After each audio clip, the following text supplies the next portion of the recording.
Како по традиција, потрошувачката пред празниците се зголемува. На само неколку дена пред очекот на новата година, граѓаните ги прават последните подготовки. Освен прославата, она што го размислуваат е и што ќе се најде на новогодишната трпеза.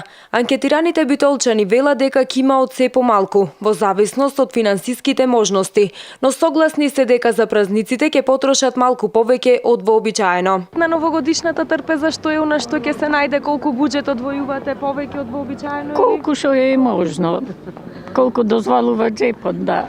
Така, Интерес на економијата. Што е она што ќе се најдете на новогодишната Па трпеза? се по ништо.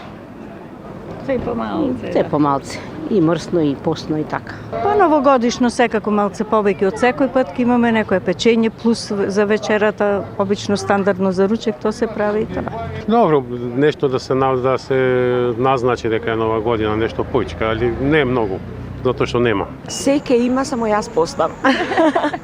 За децата секе има. Така. Се што е поден, тие што јадат. Руски салати, кифлички, печено и така натаму. Поставувањето на богата новогодишна трпеза како дел од новогодишната прослава нема за цел само да не нахрани. Секое јадење треба да биде внимателно одбрано, бидејќи со себе носи одреден символ на среќа, благосостојба, напредок.